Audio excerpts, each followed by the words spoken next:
levier de frein qui est plié.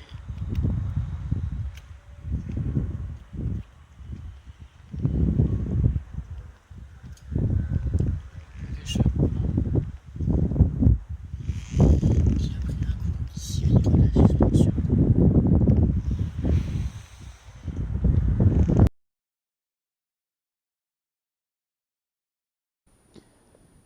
Alors voilà la présentation de ma moto maintenant qu'elle a été réparée. Donc comme vous pouvez le voir, mon garde-boue est de nouveau opérationnel. Ça fait du bien de ne plus avoir le phare tout dégoûtant. Mon levier de frein a été réparé. Alors nous avons un nouveau pot d'échappement. Donc c'est le Exil XOVS en noir mat. Je voulais garder absolument en noir mat. Avant j'avais le Devil Trophy, donc je vous remettrai le lien de la vidéo pour que vous puissiez entendre le son si vous le désirez de l'ancien pot. Donc voilà, pour ce qui est de l'aspect général après les réparations. Elle a été repeinte aux couleurs de KTM, comme vous pouvez le voir, donc avec le cadre orange et en blanc. Elle compte actuellement, comme on peut le voir ici, 86 029 km. Je l'ai acheté à 48 000 il y a 2 ans maintenant, donc je roule pas mal. Elle est équipée aussi d'une ampoule H4 Extreme Vision. Alors ça permet de voir un peu mieux, mais bon, ça reste quand même pas terrible, hein. C'est une moto de 99. Donc voilà, on peut voir que c'est une moto avant 2000 parce que les 2ER5, les nouvelles, après 2000 ont un bouchon de réservoir rond. Donc moi c'est l'ancien, c'est le carré. Équipé d'une selle confort par Rudco, qui est un artisan sellier par ici dans la région, dans le nord.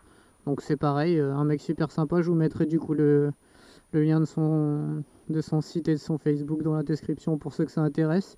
Il fait toutes les selles personnalisées et au tarif équivalent à ceux de Baxter, mais avec un travail artisanal, une garantie. Et pour ceux qui habitent dans le nord, ben, du coup vous avez le service que vous n'aurez pas ou moins facilement chez des concurrents comme Baxter.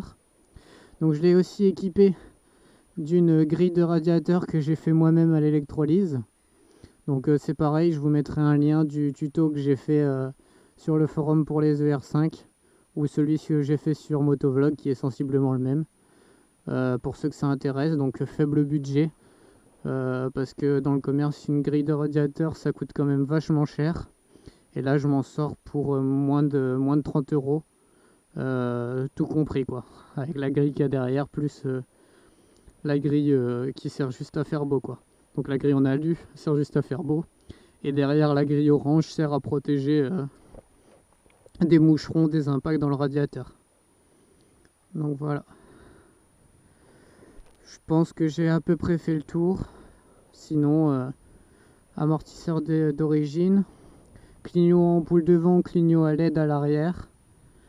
J'ai les customisés avec l'heure parce que ouais, sur les vieilles motos il n'y a pas l'heure. Super information utile. Et donc ici, comme on peut le voir, j'ai une sonde de température du LDR, du liquide de refroidissement, mais elle est branchée nulle part. Je m'étais dit un jour que j'achèterais un cadran, mais comme je sais pas où je le mettre, et je me dis que ça va faire pas terrible, bah je l'ai pas acheté et puis ça me va comme ça de toute façon. Et dernier petit point, si vous vous demandez pourquoi j'ai une jante noire à gauche et une jante grise à droite, c'est parce que quand je l'ai acheté, je m'en suis rendu compte quelques semaines après, en passant chez le garage pour mon joint spi qui fuyait, que en fait ma roue avant était voilée, donc j'ai été en chercher une en casse moto, parce que c'est beaucoup moins cher que de l'acheter neuf. Neuf ça m'aurait coûté le prix de la moto. Et donc bah, je l'ai pas repeint en noir parce que j'ai pas pris le temps de le faire et parce que j'avais pas la peinture. Voilà pourquoi j'ai une jante noire et une jante grise. Donc voilà, c'est pas dans mes priorités de la repeindre pour l'instant, même si j'aimerais bien avoir les deux en noir. Mais bon, tant que ça roule, c'est bon, parce qu'il faut savoir que moi la moto, j'utilise tous les jours, toute la semaine et tout le week-end pour balader.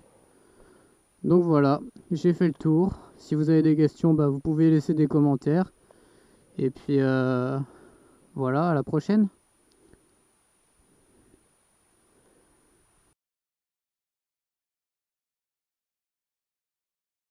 Elle est aussi équipée de mon graisseur automatique.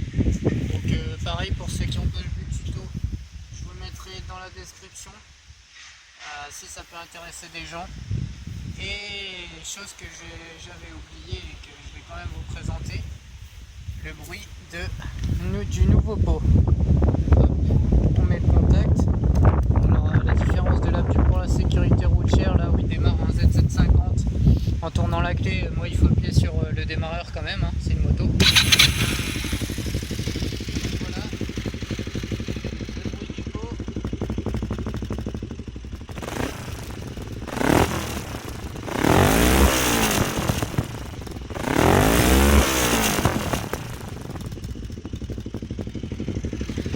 Et voilà un petit son que j'aime bien.